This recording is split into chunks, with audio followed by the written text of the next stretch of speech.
Words have power, for good or for bad. A public platform is a privilege. It can educate, it can elevate, it can illuminate. But when it is used to spread inflammatory claims without evidence, it stops serving truth, it becomes a weapon. There are celebrities who do this when they receive awards or speak at lavish ceremonies to make outlandish, unverified claims about Israel committing war crimes. Because apparently, receiving an award for acting now qualifies one as a Middle East historian. We've seen how influential commentators can also spread unverified claims. In a widely viewed interview, Tucker Carlson implied Israeli President Isaac Herzog was connected to Jeffrey Epstein's island. But there was no evidence, and Herzog's office denied it. So Carlson later apologized in a recorded video. These kind of slurs travel well beyond Israel's borders. They affect Jewish communities worldwide, and they are often made without regard for real-world consequences. So when someone like Grace Tame, bestowed with one of this country's highest honors, Australian of the Year, uses that platform to amplify a slogan tied to violence, it sends a message far beyond the crowd at the Sydney Town Hall steps. Tame's chants are still echoing in the ears of Jewish Australians. Globalize the Intifada. That is not a neutral slogan, it's not abstract poetry, it's not a metaphor about shaking off. In the context of the Israeli-Palestinian conflict, Intifada is the word used to describe waves of suicide bombings, shootings, and stabbings. These attacks murdered over 1,000 innocent people in buses, cafes, hotels, and on the streets.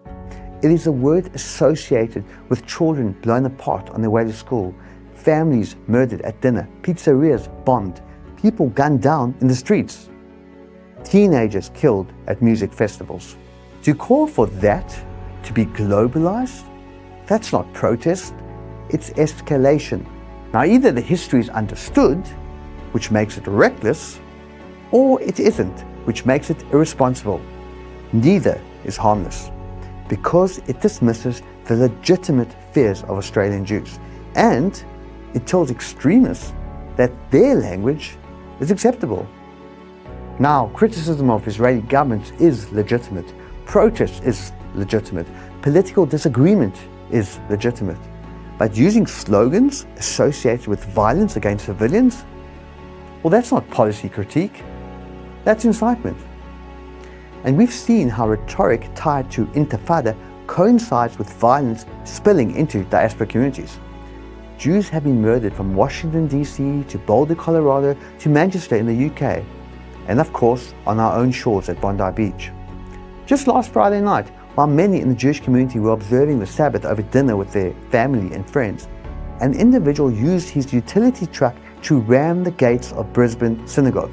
And yet, we're told this is only about Israel. This is not about silencing debate.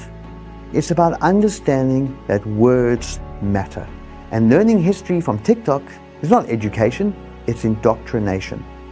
Truth is not measured in applause or how many likes you get. It's measured in evidence. Public platforms are a privilege, but when they are used to demonize rather than illuminate, they stop serving truth and they become weapons.